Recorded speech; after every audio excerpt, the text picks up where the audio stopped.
Բարև ձեզ, հայկական ընտրության քննարկումների հարթակում սկսում ենք հաղորդումների շարք, որի ժամանակ մենք միասին եւ մեր հյուրերի հետ միասին կփորձենք անդրադառնալ նախընտրություն ծրագրին, հայկական ընտրության կողմից առաջարկվող նրա առավելություններին,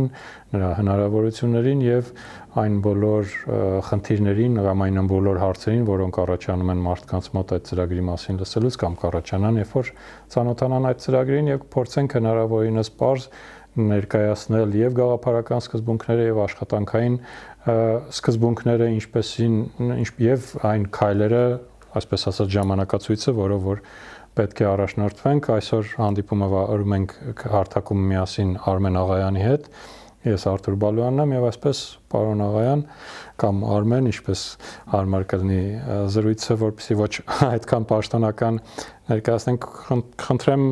ընդհանուր գծերով մի հատ ներկայացնեք ընդհանրապես նախընտրությունը եւ ինչու եք դա համարում կարեւոր պայման այս գործընթացը քաղաքական դաշտը աշխուժացնելու կամ առողջացնելու համար։ Դե երկու մոտեցմամբ կարող են գնալ, մոտեցումներից մեկը, որ ընդհանրապես նախընտրությունը ինչի է կարևոր ժամանակակից քաղաքական մշակույթում, որպեսզի ներդրվի, որպեսզի քաղաքացիները սոսկ ընտրություններին մասնակցելով երկու չարիքի փոքրագույնը չընտրեն, այլ իմանան, ունենան իրենց թեկնածուներին, ինքները առաջադրած լինեն իրենց թեկնածուներին, սա մի առանձին խոսակցություն, մենք մի օր հենց նախընտրության սկզբունքներին անդրադառնալով դա կանենք, բայց ես կառաջարկեի, որ մենք հիմա խոսակցությունը սկսենք դրա քաղաքական հիմնավորումից, որովհետև մենք նախընտրությունը զուտ որպես տեխնոլոգիա չի, որ առաջարկում ենք բոլորին, այն առաջարկում ենք հատկապես քաղաքական դաշտի ազգային հատվածին։ Եվ քաղաքական դաշտի ազգային հատվածը, բացի տեխնիկական կազմակերպական խնդիրներից, թե ինչպես միավորվի, միասնական հանդես գա կամ այլ արդյունավետ լուծումներ գտնի, նա ունի շատ հստակ քաղաքական խնդիր, որովհետև մենք կարող ենք արձանագրել, որ 20 թվականի պարտությունից հետո Հայաստանը ահավոր հետնահանջ է ապրում հենց ազգային իմաստով, թե որպես պետականություն, թե որպես ժողովուրդ, որպես ազգ մենք կարծես թե այսպես կազմաքանդվում ենք, բարոյալքվում ենք, հուսալքվում ենք, այսպիսի մի իրավիճակ է, եւ նման պայմաններում մենք ունենք շատ դաժան կառավարող վերնախավ, որը սկսել է հաճույք ստանալ պարտությունից, սկսել է պարտությունը ներկայացնել որպես հաղթանակ, տոնում է անգամ հաղթանակ, տոնում է անգամ բանը, չգիտեմ, Արցախի հայաթափումը օրինակի համար, հա, հայտարարում է, որ դա իրական ազգային անկախության ձեռքբերում էր այդ հայաթափումը, մի խոսքով մենք ունենք իշխանության մեջ մի չարիք, որից պետք է ազատվել։ Թերևս ուժին չարիք համարում են շատերը, բայց ինքը առաջին հերթին չարիք է հայ ազգի համար, հայ ազգի գոյությանը սպառնացող, պետականությանը սպառնացող եւ անհնար է, որ այդ շարունակվի եւ Հայաստանը որպես պետություն շարունակի գոյություն ունենալ։ Հետեւաբար պատասխանատվության պահը շատ մեծ է այստեղ։ Երկրորդ պահը այն է, որ այդ չարիքից չի կարող ազատվել այն ընդդիմությունը, որ այսօր գոյություն ունի։ Նախ եթե կարողանար վերջին տարիներին պարտությունից անմիջապես հետո կամ դրանից 1-2 տարի անց 21 թվականին նա այդ առիթը օգտագործած կլներ։ Այդ ընդդիմության հետ ոչ մի բան չի կատարվել, ոչ մի փոփոխության չի ենթարկվել, ոչ մի չափանիշով չի ուժեղացել, հակառակը այդ 18 թվականի եւ 21 թվականի պարտությունները մի կողմից իրենք հաղթել են մնացած ընդդիմադիրներին, որովհետև հատկապես 18 թվականին որպես նախկին իշխանավոր այս նոր իշխանության գլխավոր այլընտրանք են ընկալվել, հա։ Մյուս կողմից փաստորեն պարտվել են այս գործող իշխանությանը եւ լինելով նախքին նրանք աստիճանաբար թուլանալու են, այդպես տրամաբանական է, այդպես եղել է բոլոր նախորդ տարիներին, հա, ասենք, չգիտեմ, Վազգեն Մանուկյանը 96 թվականին հզոր առաջնորդ էր քաղաքական եւ կարելի ասել գրեթե հաղթած տեխնացու էր, որի ձեռից հաղթանակը տարան, բայց տարիների ընթացքում նա վերածվեց այսպես շարքային նույնիսկ անհատ գործչի, որը այսպես տեղ էր փնտրում ընդդիմադիր այս կամ այն դաշինքում։ Նման մի սցենար ապրել են բոլորը, մենք հիշում ենք ՀՀՇ-ն իշխանությունը կորցնելուց հետո ինչպես շատ արագ մաշվեց իհարկե այդ նախկինների ձևաչափերը կարող են փոխվել, կարող են նոր օլիգարխներ հայտնվել եւ նոր նյութական ռեսուրսներ ներարկել այդ ընդհանուր ընդդիմադիր դաշտում, բայց ազգային խնդիրների հետ հայ ազգին համախմբելու հետ, հա, ոգևորության ալիք բարձրացնելու հետ, այս ամենը ոչ մի առնչություն չունի։ Այսինքն այդ ընդդիմությունը նոր Ղարաբաղ կոմիտե չի դառնալու։ Այդ ընդդիմությունը նոր հեղափոխական ծրագիր չի, դա կարող է միայն ազգային բովանդակություն ունենալ։ Ոչ նախկին թալանչիները, ոչ ինչ որ sense էլիտար խոպանչի բառն վերջերս սկսել օգտագործել, ասենք կոնկրետ Սամվել Կարապետյանի գլխավորած շարժման վերաբերյալ եւ ոչ միայն, այսինքն տարբեր դրսերում հարստացած մարդիկ հանկարծ որոշում են Հայաստանում քաղաքականության զբաղել չունենալով ոչ մի մասնակցություն ազգային կյանքին որևէ ձևով, հա, ուզում են Իվանիշվիլի դառնալ Հայաստանում եւ այս մարդիկ չեն կարող համախմբել եւ չեն կարող հաղթել։ Ընդդիմությունը մինչեւ չփոխվի, թե կազմակերպականորեն, թե գաղափարապես իշխանափոխությունը ուղղակի այսօր հնարավոր չի լինի։ Այսինքն այս պահին դուք առաջարկում եք ավելի շատ ընդդիմությունափոխություն։ Որպես առաջիկա ընդդիմությունափոխություն հանուն ազգային իշխանափոխության։ Զուտ տեսականորեն, եթե ասենք ինչ որ պատճառով իշխող վարչախումբը խնդիրներ ունենա, օբյեկտիվ խնդիրներ, ինքը ներսում կազմալուծվի, չափից ավելի երկար կառավարի ժողովուրդը արդեն իրանից հոգնի, տարբեր խնդիրների պատճառով կարող է իշխող համակարգը փլուզվել, դա այդպես լինում է, էլի։ Եվ այդ ժամանակ որևէ ընդդիմադիր ուժ, որը այդ պահին առաջնորդող դիրքերում է, կարող է գալ իշխանության։ Դա կարող է անգամ հիմա տեղի ունենալ։ Բայց այդ իշխանափոխությունը նորից եմ ասում, երկու ճարիքների միջև ընտրելու վիճակ է ժողովրդի համար։ Եթե մենք իսկապես ուզում ենք ազգային պետություն, որը բոլոր մարտահրավերներին կարողանա համախմբումով այդ խնդիրներին լուծում տա, դրա համար առաջին հերթին մենք պետք է գլխավոր ընդդիմության դերում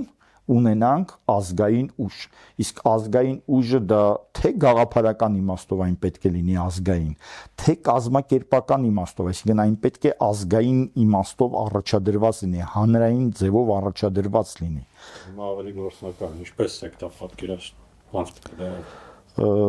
Առաջին հերթին ազգային ծրագիրը որն է։ Այս հարցին պետք է պատասխանեն բոլոր ազգային կազմակերպությունները։ Մեր ազգային կազմակերպություններն ինչպես են վարվում։ Ամեն մեկը ունենալով այսպես 1-2 մտածող մարդ, որոնք նման առաջարկներ են ձևակերպում եւ ներկայացնում հանրությանը, ձևակերպում են ինչ-որ մի գաղափար, չգիտեմ, ազգային հեղափոխություն կամ սահմանադրության մեջ ինչ-որ մի փոփոխություն կամ համապարփակ անվտանգության համակարգ,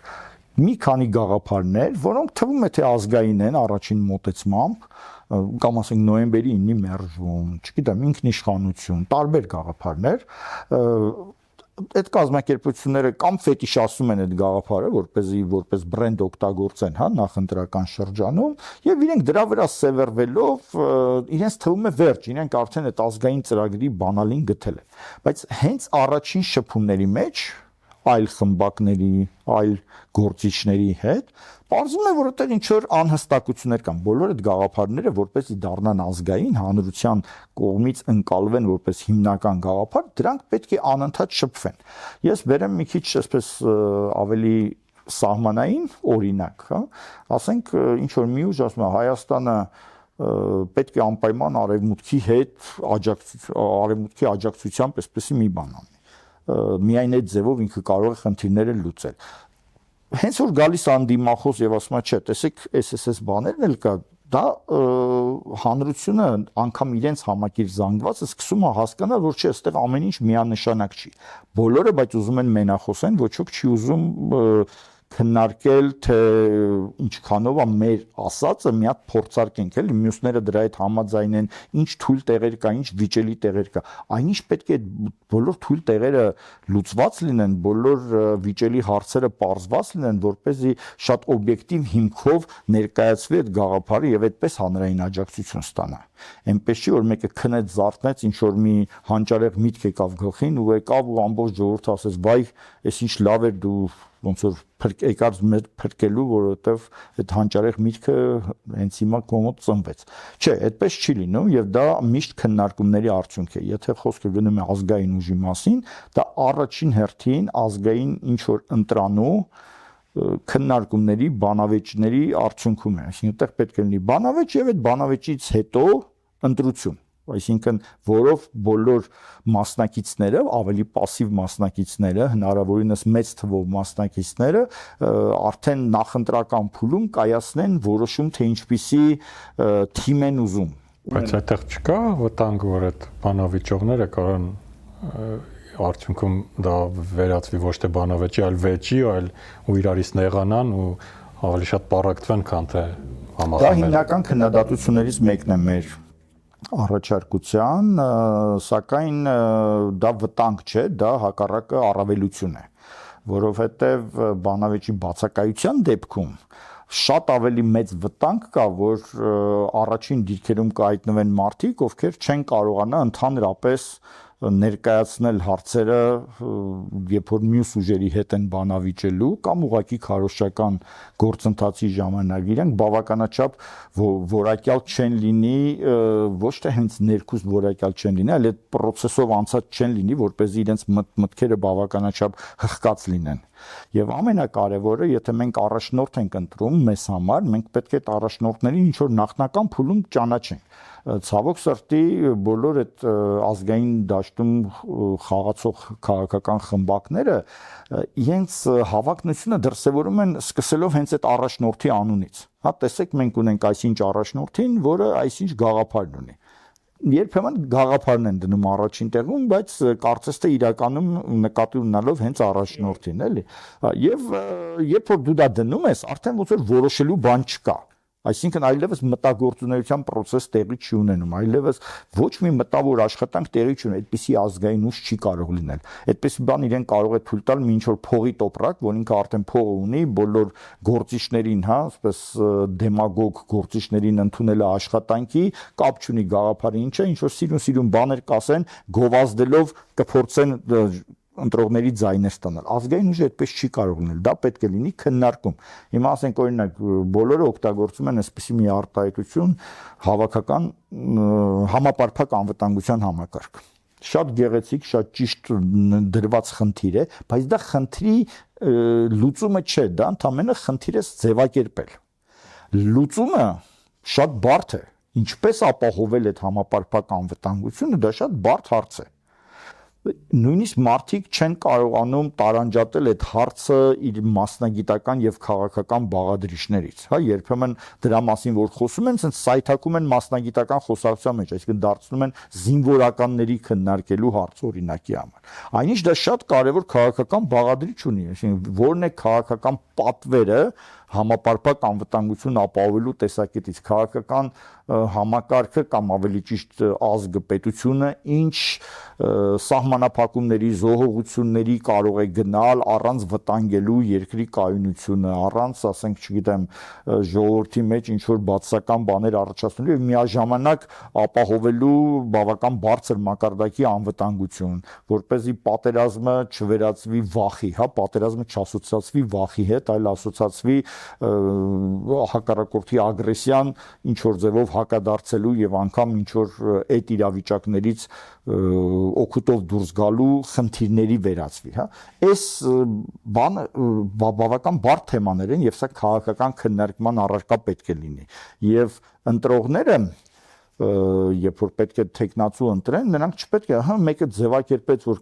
համապարփակ անվտանգություն պետք է լինի, կեցե նա, եկեք այս մարդուն առաջադրենք։ Ոչ, լուծում առաջադրողներին պետք է նախապատվությունը տվի։ Իսկ դա հնարավոր է միայն այդ թեմայով քննարկման ժամանակ, բայց թեմաները շատ են, չէ՞, մենակ դա չի։ Ինչպիսին պետք է լինի տնտեսությունը, որ դա լինի ժողովրդագրական խնդիրները ոնց ենք լուծելու, արտաքին կողմնորոշումների հետ ինչպես ենք վարվելու, երբ որ բավական թույլ երկիր ենք, այս բոլոր հարցերը հիմա հեշտ է ասել ինքնիշխանություն, բայց ինչպես պետք է այդ ինքնիշխանությունը փաստացի ապահովվի, սրանք բոլորը քննարկելիք հարցեր են, եւ եթե չկա քննարկում, ապա այդ ուժը չի կարող գաղափարական առումով ազգային կոչվել։ Բայց այդտեղ չկա վտանգ, քննարկեցին երկու տարբեր մոտեցումներ ու ձեր առաջարկած մեխանիզմով այդ երկուսն էլ մեկը ավելի շատ ցայն հավաքեց, մեկը ավելի քիչ, բայց ստացվեց մեկը առաջին, մյուսը երկրորդ, բայց իրանք հակադիր են իրար։ Իրանք ո՞նց են միասին դառնալու մի թիմ ու գնան մասնակցեն, երբ որ իրանք այդ նույն հարցի վերաբերյալ չնայած գաղափարական ընդհանրությանը, բայց ունեն տարբեր լուծումներ։ Շատ քիչ դեպքերում է, որ այդ տարբերությունները շատ արմատական տարբերություններ են լինում եւ հատկապես քաղաքական շարժումների դեպքում շատ կարեւոր է, որ բոլոր տեսակետների, եթե ինքը ներսում ֆրակցիաներ ունի, ասենք կան ինչ որ մարդիկ, որոնք ինչ որ հարցերում այս նախընտրություն ունեն, մյուս հարցերում են մյուս խումբը այլ նախընտրություն ունի, շատ կարևոր է որ քաղաքական շարժումից բոլոր ֆրակցիաները ներկայացված լինեն այդ ցուցակում, ասենք նախընտրական, վաղը միսօր կառավարությունում, խորհրդարանում։ Այսինքն եթե նույնիսկ առաջինն ես, միևնույն է, երաշխավորված չի, որ քո որոշածով ամենի բոլորը պետք է ենթարկվեն։ Իհարկե ընտրության արդյունքում քո կշիռը ավելի մեծ է, թե քո թիմակիցների հետ միասին մեծ քանակ ես, թե եթե դա վարկանիշային քվեարկություն է, դու ավելի շատ ձայնի իրավունք ունես։ Բայց հարցը ստեղ անգամ դա չի, հարցն այն է, որ այդ քննարկումը, որ ես հիշատակեցի նախընտրական փուլում, ինքը իրականում երբեք չի դադարում։ Ինքը շարունակվում է խորհրդարանում, ինքը շարունակվում է կառավարությունում, եւ դա չի կարող չշարունակվել, որովհետեւ այն քննարկումը, որ տեղի է ունենում նախընտրական փուլում, շատ էապես կտարբերվի այն քննարկումից, որը տեղի կունենա խորհրդարանում, երբ որ արդեն քո ձեռքին լծակներ են, քեզ հայտնի են ավելի շատ հանգամանքներ, քան երբ որ դու զրկված ես այդ պետական լծակներից։ Առավել եւս քննարկումը փոխվում է, երբ որ դու կառավարության մեջ ես եւ սկսում ես առաջին քայլեր անել եւ ստանալ առաջին արձագանքները, որոնք միշտ չի որ քո կանխատեսածը կարող են լինել։ Այսինքն այդ քննարկումների արդյունքում մենք ընտրում ենք այդ քննարկումների մեջ առավել արդյունավետ մարդկանց վստահ լինելով, որ նրանք այդ նույն սկզբունքների լինելով նոր հանգամանքներում համապատասխան փոփոխությունները մտցնելով ճիշտ եզրակացություններ կանեն։ Քաղաքական երաշխիքը, որ այդ նույն անձը նորից չի գնա այդ անձն իշխանության, մեն իշխանության ու չի խախտի այն սկզբունքները, որոնք կար սկզբում դրված, որով անցել ու հասել այդ առաջինին ու հետո չի դառնա բռնապետ։ Ընդհանրապես քաղաքականության մեջ բացարձակ երաշխիքներ չեն լինում, բայց տվյալ դեպքում երաշխիքը որն է։ Նախ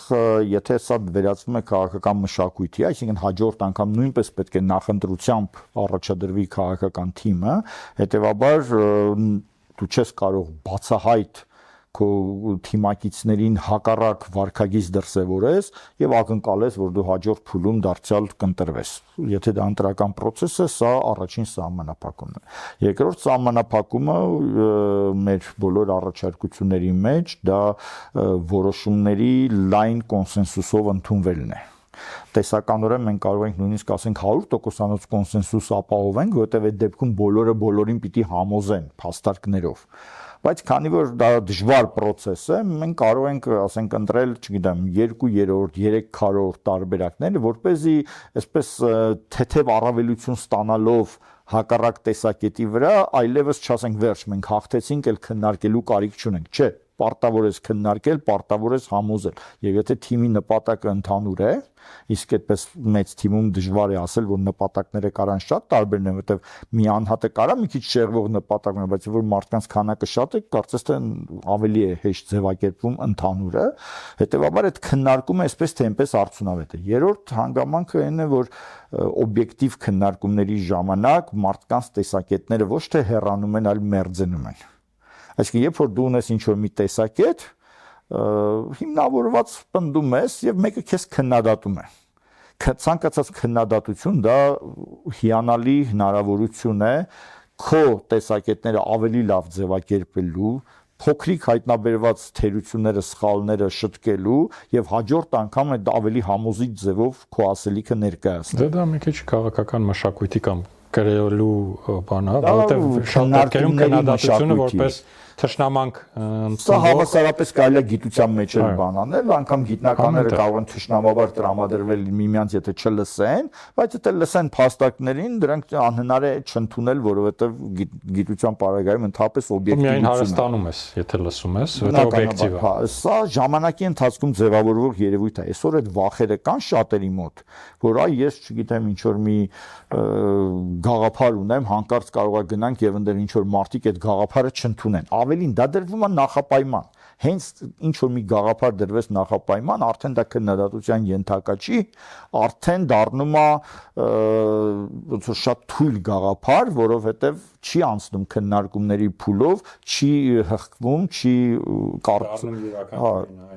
եւ բոլորինը չի դառնում, այո, եւ այդպես դու ֆետիշացված ձևով ասում ես ինչ որ մի բան, բոլոր կազմակերպությունների վրա կարող ենք այդպեսի օրինակ բերել։ Ասենք ամեն մեկը մի երկու կետ է հռչակում, չգիտեմ, մարտական եղբայրությունը, ասենք բանանում, օրինակի համար նոյեմբերի 9-ի մերժում, չգիտեմ, ազգային հեղափոխություն, 2-3 կետ, ասենք, նժարը, ասենք, չգիտեմ, 1-2 կետ, հռչակեց ես վերջես, բոլորն են դա անում, չեմ ուզում հիմա թվարկեմ բոլորին, բայց երբ որ սկսում ես քննարկել, պարզվում է դե իսկ ինչ իմաստ ունի քննարկել, ասենք, չգիտեմ, շատ անցած եւ արդեն իրականություն դառած ինչ որ մի բան։ Էլի մերժում ես, բայց դա չի որ պետքա լինի քո գաղափարական ծրագրի մեխը, որով դու կարող ես հաղթել։ Եվ այդ տեսակ բաները Երևան մենակ քննարկումներ։ Միգուցե հենց դա է։ Կարող է այս դեպքում ես եմ սխալվում, էլի, բայց քննարկումները անհրաժեշտ են։ Առանց քննարկումների դա ոչինչ է։ Երկրորդը անհրաժեշտ է, որ ցանկացած ցուցակ, եթե մասնակցում է պետական ընտրություններին, առաջադրված լինի մեծ թվով մարդկանց կողմից։ Եթե դա ինչ որ մեկ ղեկավար կամ ինչ որ հիմնադիրների ինչ որ մի խումբ անգամ եթե նոր օրենսդրությամբ ինչ որ համագումարում 30 հոգանոց ցուցակ են ներկայացնում ու 100 հոգի ասում են այո մենք համաձայն ենք այդ ցուցակին, այս ամեն ինչը բավարար չի, որպեսզի սա ընկալվի հանրության կողմից առաջադրված։ Ասենք ցանկացած սոցիոլոգիական հարցման համար, որպեսզի օբյեկտիվ պատկեր ստանան, ինչ որ թվեր կան, ասենք 1200 քանի հոգի պետք է մասնակցի հարցմանը, որպեսզի այս հարցման արդյունքները համարվեն քիչ թե շատ օբյեկտիվ։ Քաղաքական գործընթացում դա նույնպես այդ թվերը առկա են եւ պետք է հնարավորինս շատ մարդ մասնակցի եւ ինչքան շատ մարդ մասնակցի, այնքան այդ ընտրության որակը ավելի մեծ կլինի, այնքան տեխնացուները, որոնք կուզենան այդ ընտրությանը մասնակցել, չէ՞ որ իրանք որ այդ համակիրների ձայները ստանան, հետո այդ համակիրները հավելյալ ձայներ են բերելու պետական ընտրությունների ժամանակ, այսինքն ուրեմն այդ ուժը բավականաչափ հզոր է եւ ինչքան այդ ընտրողների քանակը ավելանա, այնքան տեխնացուների ակտիվությունն էլ կավելանա։ Եվ հակառակը, ինչքան տեխնացուները շատ լինեն, համավորոշեն համատեղ հանդես գալ գաղափարական բանավեճերի եւ վարկանիշային քվեարկության հիման վրա, այնքան շատ ընտրողներ կուզենան մասնակցել այս ցուցակի առաջադրմանը։ Իսկ եթե դու ցուցակ եթե ես ճիշտ հասկացա, դուք առաջարկում եք, որ մարդը սովորական տանը նստած ինքը հետևի այդ բանավեճերին եւ դրա արդյունքում մասնակցի ինչ որ նախնական ընտրության։ Այո, որից հետո, որի արդյունքում կձևավորվի այդ ցուցակը, որը հետո կգնա այդ ցուցակով կգնան կմասնակցեն արդեն պետական ընտրություններին։ Այո, միանշանակ մենք դու դերակատարությունը ինքը միայն դիտորդ ու քվեարկողը, թե ինքը ինչ որ ուրիշ գործառույթներ ունի։ Ես կարծում եմ, որ այն ինչ որ մենք առաջարկում ենք, այդ առաջարկը կարելի է երկու խմբագրմամբ առաջարկել, մեկը կուսակցության առաջարկ, նոր տիպի, ընտրական ենթահամակարգ տիպի բաց կուսակցություն, հա, որը նման չի առկա բոլոր կուսակցություններին, որովհետև դրանք միշտ ունեն։ Դա ֆիքսենք հիմա դրան անդրադառնանք, որովհետև հենց ասում ենք կուսակցություն միանգամից բացասական։ Երկրորդ տարբերակը առկա փոքրիկ կուսակցությունների, քաղաքական խմբերի անհատ գործիչների դաշինք։ Այսինքն ոչ թե դա այդպես մի նեղ կառույց է, այլ մի քիչ ավելի լայն դաշինք։ Իրականում այս երկուսի մեջ տարբերություն չկա։ Այս մեկը, որը իբր թե դաշինք է, ինքը իր մեջ ունի ինչ որ միավորներ, այս կուսակցությունը էլ կարող է իր մեջ ունենալ ֆրակցիաներ։ Դրանք ըստ էության նույն բանն են, ընդհանրապես այդ անունի հարցն է։ Ինքն կուսակցություն բառը վախենալու է, թե վախենալու չի։ Եկեք այդտեղ մի հատ ինձ ցես ինչ է կուսակցություն։ Բացենք, որովհետև շատ սարսափելի մի հատ վիճակում է հիմա։ Պատասխանելուց առաջ ես ասեմ, որ Հայաստանում կուսակցություններ գործնականում չկան։ իմ սահմանման համապատասխանող իրավաբանորեն կան, բայց իրավաբանորեն իհարկե կան, բայց գործնականում չկան։ Կուսակցությունը դա պետական ընտրական համակարգին 1 աստիճան ցածր ընտրական ենթահամակարգ է, որը առաջադրում է այն տեխնացուներին, որոնք հետո մասնակցում են պետական ընտրություններին հաղթելու դեպքում պետության կառավարմանը։ Այդ առաջադրման համակարգը ենթադրում է համակիրների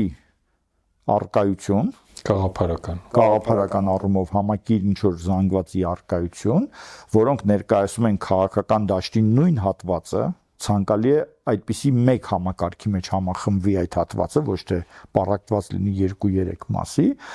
եւ այդ հատվածը, այդ համակիրների առկայություն, այդ հատվածը ներգրավելով նախնական ընտրության ինչ որ մի գործընթացում տեխնացուների համար հանդիսանում է հարթակ, այն տեխնացուների, որոնք ուզում են մասնակցել պետական կառավարմանը որպես падգամավոր, որպես նախարար, անգամ որպես վարչապետ, որպեսզի նրանք իրենց ծրագրերով հանդես գան նախնական համակիրների շրջանակում, համակիրների մեջ ստանան առավել մեծ աջակցություն եւ մտնեն այն ցուցակը, որը հետո պետական ընտրություններում ինչ որ ձայներ ստանալով կգա հաջողության։ Այս մեխանիզմը, այս սոցիալական վերելակը, հա, քաղաքական վերելակը, երիտասարդ գործիչը, որ իր գաղափարներով գալիս է ինչ որ ծրագիր է ներկայացնում, անգամ ոչ երիտասարդը, բայց որը առաջին անգամ կամ թեկուզ ոչ առաջին անգամ պետք է մասնակցի ինչ որ պետական ընտրություններին, նա իր գաղափարները առաջին հերթին պետք է փորձարկի համակիրների շրջանակում, ստանալով նրանց աջակցությունը եւ դառնալ լեգիտիմ տեխնացու։ Որովհետեւ այդ տեխնացուների լեգիտիմության հարցը շատ կարեւոր է։ Այսօրվա մեր խորհրդարանի բոլոր падգամավորները իրենք ընդհանրապես երբեք ոչ մի տեղից չեն ընտրվել։ Միակ ընտրությունը իրենք որ անցել են, դա ներկուսակցական կաստինգն է։ Այսինքն կուսակցության ղեկավարությունը Սպես նայել է իրենց համակիր շրջանակներին ընկեր ծանոթ բարեկամների մեջ եւ ինչ որ մարդկանց առաջարկել է մտնել ցուցակ։ Նրանք ինքնուրույն իրենք անցել են պետական ընտրություն, չէ՞։ Պետական ընտրություն իրենք չեն անցել, ցուցակի առաջին համարն է անցել։ Ամբողջ ցուցակը միասին է անցել, այսինքն հաղթել է կամ պարտվել է առաջին համարը եւ այդ առաջին համարի հաղթանակից կախված այն մյուսները մանդատ են ստացել կամ չեն ստացել։ Ռեալ սեփական մտքերը շարադրել այսօր հաճախ բայց հատկապես շատ են օգտագործում այդ միտքը այն падգամավորները, ովքեր ընթացքում դուրս են գալիս կուսակցությունից, բայց շարունակում են պահպանել իրենց մանդատը, իրենք ասում են, ով ասեց, որ ես դերակատարություն չեմ ունեցել այս կուսակցության հաղթանակի կամ որոշակի տոկոս հավաքելու, ես էլ իմ ազդեցությունն ու դերակատարությունն եմ ունեցել, չէ՞։ Մնում է նրանց հետ համակարծիք լինեն այն մարդիկ, ովքեր որ այդ ընտրությունը կատարել են, որովհետև այո, կան կուսակցություններ, որտեղ կարող է երկրորդ, երրորդ, չորրորդ տողի վրա լինեն ինչ որ նշանակալի կերպարներ, որոնք ինչ որ ազդեցություն են ունենում։ Բայց անգամ այդ կերպարները իրենք այդքան ինքնուրույն չեն, որպեսզի կարևորվի իրանց այդ ներկայությունը։ Այդպես կարող են խոսալ օրինակի համար նախկին իշխանությունների ժամանակ տարբեր օլիգարխներ, որոնք ասեն, դե մենք այսքան փող ենք ծախսել, որպես այս կուսակցությունը մանդատ ստանա։ Բայց այդ օլիգարխները իրանց փողի համապատասխան չէին տեղեր զբաղեցնում այդ ցուցակում, նրանք կարող է շատ համեստ տեղերում լինեին կամ որպես կանոն մեծամասնական ընտրատարածքներով ընտրվեին։ Դա բացարձակ այդպես չի, դա մեկ ցուցակ է անկախ ամեն ինչից, նույնիսկ եթե մի քանի հոգի այնտեղ դերակար, դա մեկ ցուցակ է եւ ցուցակի մեծ մասը այնտեղ է, որովհետեւ ինչ որ մեկը որոշել է, ասենք, չգիտեմ, ինչ որ մի մեծահարուստ որոշել է, որ այսինչ լրագրողը, եթե ինքը նրան մի քիչ փող տա, ինքը խոսալու հավես չունի, իսկ նա այնտեղ խորհրդանում մեր անունից կխոսա, սիրուն է խոսում։ Հա, սա քաղաքական գործիչ չի։ Սա ինչ որ մի վարձկանա, վարձու ինչ որ մեկն է, որին գնել են խոսալու համար, հա, արհեստավոր է։ Խոսալու արհեստավոր է ինքը, նրան որպես արհեստավոր բերել են այնտեղ նստացրել։ Միգուցե մյուսը դա լավ տնտեսագետ է կամ մեկին պետքա բերեն, որտեղ նա գիտությունների դոկտոր է, մեկին պետքա բերեն, որտեղ հայտնի մշակութային դեմք է կամ չգիտեմ ինչ, ամեն մեկին մի բանի համար բերում են։ Դա իրականում քաղաքական գործիչների ցուցակ չի, դրա համար էլ մեր քաղաքականությունը այսպես ամբողջ շքախումբ է, հա, ինչ որ շքախումբ է, այսօր ճիշտն ասած նույնիսկ քիչ թե շատ քաղաքական խոսքով հանդես եկող տեխնացուները անգամ էլի շքախումբ են փորձում հավաքել։ Այն օրը տեսա այդպեսի մի նորաստեղծ կուսակցություններից մեկը անդամատոմսեր էր բաժանում ինչ որ երկիչների բաների։ Այդ երկիչը ակնհայտորեն քաղաքական գործիչ ինքը որպես երկիչ կարող է շատ լավն է, ու հենց դրա համար էլ իրան ուզում է ներգրավի, որպեսզի այդպես ձայն, այսինքն դա քաղաքական էժան տեխնոլոգիա է, կարելի է ասել, որը միգուցե աշխատի, ես նույնիսկ այստեղ չեմ ուզում ասեմ, որ դա արդյունավետ չի լինելու, բայց դա այն չի, որը որ պետք է Հայաստանին այսպիսի ծանր պայմաններում գտնվող այս խորը փոսից դուրս գալու համար։ Մեզ պետք է մի հատ նկարագրեք այն կուսակցությունը, որը ձեր պատկերացմամբ կարելի է կոչել կուսակցություն։ Նախ քաղաքական դաշտը ունի ինչ որ հատվածներ։ Ես կարող եմ նկարագրել այդ հատվածներից մի քանիսը, բայց կուզենամ նկարագրել միայն մեկի կուսակցությունը։ Քաղաքական դաշտում կան բիզնեսմեններ, պայմանական ասած, որոնց համար քաղաքականությունը դա իրենց նյութական ներդրումը քաղաքական տանիքի վերածելն է, հետո քաղաքական դիրքը նյութի վերածելն է, այսինքն ըստ էության իշխանատենչ մարդիկ են, որոնք փող իշխանություն, փող սխեմայով այսպես աշխատում են։ Այսպիսի մարդիկ կան իշխանության հավակնողների մեջ, այսպիսի մարդիկ կան նույնիսկ շարքային ընտրողների մեջ, որոնք ասենք փող են վերցնում եւ ընտրում են։ Կամ ընտրում են, որովհետեւ այս մարդը խոստացել է հարկերը իջացնել, հա, մոտիվացիան նյութական շահն է։ Մյուս հատվածը բանանում գաղափարական, այսպես ասենք, իզմերի, հա, ինչ որ հավատում է ինչ որ մի գաղափարական ուղղվածության եւ այդ ֆետիշացնելով այդ գաղափարախոսությունը փորձում է դա ներկայացնել քաղաքական պայքարում։ Կոմունիստական։ Հա, օրինակ, կոմունիստական, լիբերալ, չգիտեմ, այսպեսի հավատում են, սոցիալիզմ եւ այլն։ Հայաստանում սա շատ թույլ է ներկայացված, բայց չբացառենք, որ դրան կան։ Ոմանք դա իրականում օգտագործում են ուղղակի, որ ցույց տան, որ տեսեք, մենք ասենք այն մյուսների նման չենք, մենք հստակ գաղափարախոսություն ունենք։ Սրա համար միայն։ Իրականում, երբ որ նայում ես, իրենք այն պայմանական ասած իրենց դասակարգի հետ շատ քիչ առնչություն ունեն։ Օրինակ կարող է սոցիալիստը սոցիալիստ լինի, բայց ասենք արհմյութենական ոչ մի բանի հետ առնչություն չունենա։ Այդ դեպքում ինչը դա սոցիալիստական, էլի։ Եվ սա մյուս գաղափարական բան։ Կան արտաքին գործակալներ։ Այսինքն մարդիկ, ովքեր կողմնորոշված են դեպի դուրս, երբեմն դրսից ֆինանսավորվում են, երբեմն անկեղծորեն հավատում են, որ այդ դուրսը կոնկրետ այս երկիր, այն երկիր, այս գերպետությունը Հայաստանի համար կարող է անվտանգություն ապահովի եւ այդպես հարմարվում են այդ համակարգերին, դա հիմնականում նյութական տեսքել է ստանում ընդեղից ինչ որ աջակցության, այս հատվածը նույնպես դնենք մի կողմ։ Մնացածությունը հյուսիսն է կամ արևելքն է։ Եվ կան մարդիկ, ովքեր քաղաքականությանը մասնակցում են ազգային պատասխանատվության։ Զուտ տեսականորեն ազգային պատասխանատվության մասնակցողները, եթե հիմնականում իրենք լինեին որոշողը Հայաստանում, հնարավոր իրենց մեջ գտնեին ինչ որ տարբերություններ եւ ըստ դրա բաժանվեին։ Բայց քանի որ հիմա մենք շատ ապազգային փուլում ենք գտնվում որպես պետականություն, որպես ժողովուրդ, մենք ճգնաժամ ենք ապրում ազգային իմաստով։ Իրենց ազգային իմաստով պատասխանատու համարող մարդիկ այդ շռայլությունը չունեն հիմա իրար մեջ ինչ որ մասերի բաժանվելու, ինչ որ փոքրիկ տարբերությունների հիման վրա։ Հետևաբար այդ փոքրիկ տարբերությունները կարող են որպես ֆրակցիոն ձևով ներկայացված լինեն այդ կուսակցությունը։ Հետևաբար իմ պատկերացած կուսակցությունը հետևյալն է։ Դուրը բաց մի ինստիտուտ,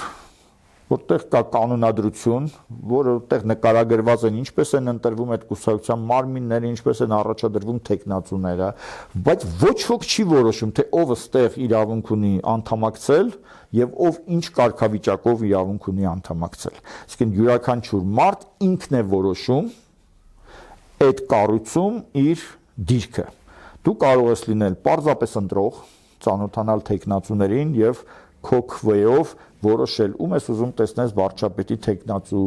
կամ առաջատար պաշտոններին, չգիտեմ, ազգային ժողովի նախագահ, փոխվարչապետ, այլ կարևոր պաշտոններին, ում ես ուզում տեսնես խորհրդարանում ներկայացված եւ ըստ այս նախապատվության ձևավորել քո անձնական ցուցակը։ Այդ ցուցակի անդամները ստանում են ինչ-որ միավորներ իրենց զբաղեցրած տեղին համապատասխան եւ մասնակցում են միավորների ընդհանուր հաշվարկին։ Մարդիկ որպես տեխնացու մասնակցելու դեպքում իմանում են, որ այստեղ հազարավոր մարդիկ գալու են առաջադրեն տեխնացուներ։ Հետևաբար այդ մարդկանց ձայնը ստանալու համար հանդես են գալիս իրենց ծրագրով ներկայացնում են իրենց անցյալը, մասնակցում են բանավեճերի, ցույց են տալիս իրենց հմտությունները տեխնացուներին եւ սրա հիման վրա ստանում են այդ ձայները, դրան համապատասխան մասնակցում են, ասենք, ցուցակի ձևավորմանը։ Բնականաբար, բացի պետական ընտրություններից, կուսակցությունը նաև ընթացիկ հայտարարություններ անում, որը պետք է ունենա այդ նույն ցուցակին ձևով ընտրված, անգամ համընկնող, ասենք, քաղաքական մարմին, որը պարբերաբար հայտարարություններ է անում։ Եվ այս քաղաքական մարմինը չպետք է ընկալել այնպես, ինչպես այսօրվա կուսակցական մարմիններն են, որ այսպես մի հատ որոշեսօր մի հատ քաղաքական հայտարարություն արեց, վաղը մեկին հեռացրեց, մյուս օր ինչ որ մի կազմակերպական հարց լուծեց կուսակցության համար, չէ։ Քաղաքական մարմինը դա միայն քաղաքական մարմին է, միայն հայտարարություններ անող մարմին է, այն ըստ էության բազմա տարբեր հատվածներից է բաղկացած, հա ներքին ֆրակցիաներ կարող է ունենալ եւ քաղաքական հայտարարությունը ընդամենը կոնսենսուսային հայտարարություն է։ Ամեն մեկը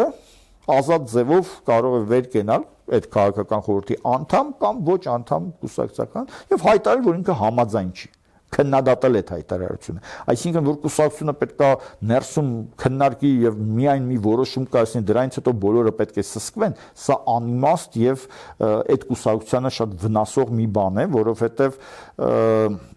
երբ որ այդ քննադատության պահը չկա, մարդիկ սսկվում են, մարդիկ փակվում են, շարքային անդամները սկսում են նայել, թե առաջնորդները ինչ են ասում, որպեսզի մեծամասնության կողմից լինեն։ Այդ փոքրամասնությունը, որը համոզված է, որ դա սխալ է, ստիպված է իրան զսպում է, ի վերջո թողում հեռանում է։ Հակառակը, բայց դա վնասում է այդ կուսակցությանը, որովհետև այդ դեռ հələ պարզ չի, այսօրվա մեծամասնության կարծիքն է ճիշտ, թե փոքրամասնության կարծիքը, որ հետո կարող է ապացուցի իր ճշմարիտ լինելը։ Հետևաբար այդ քննադատական մտքի արկայությունը կուսակցությունում շատ կարևոր է։ Այս ինչ որ նկարագրում ենք շատերին թվում է մի բարդ բան, բայց սա ամբողջ աշխարհում այս կամ այն ձևով աշխատում է։ Միգուցե մենք շատ իդեալական բան փորձենք մեր մոտ ստեղծել, կստացվի այն ինչ որ կստացվի, բայց այն ինչ որ ստացվի հաստատ հազարապատիկ ավելի լավ է լինելու, քան այն առևտրական պայմանագրերով ձևավորվող կուսակցական համաձայնությունները, որոնք բացարձակ անիմաստ են, որովհետև ոչ դրանով կարող ես էական տոկոս հավաքել, խորհրդարան մտնելու համար անհրաժեշտ տոկոս հավաքել։ Այո, եթե շատ հարուստ ես, ինչ որ մի պահ կարող ես տպավորություն ստեղծես, որ դու ավելի շատ շանս ունես հաղթելու, եւ ինչ որ մի պահ մի քանի տոկոս ձայն ավելին ստանաս, բայց վերջ-վերջո խորհրդանում պետք է մի երկու ընդդիմադիր լինի, դες մի երկուսի բախտը այդ առումով կարող է բերել, բայց դա հիմնականում ազգային գաղափարներով առաջնորդվող խմբերը չեն լինելու։ Հետևաբար մենք ունենք միայն մեկ շանս, դա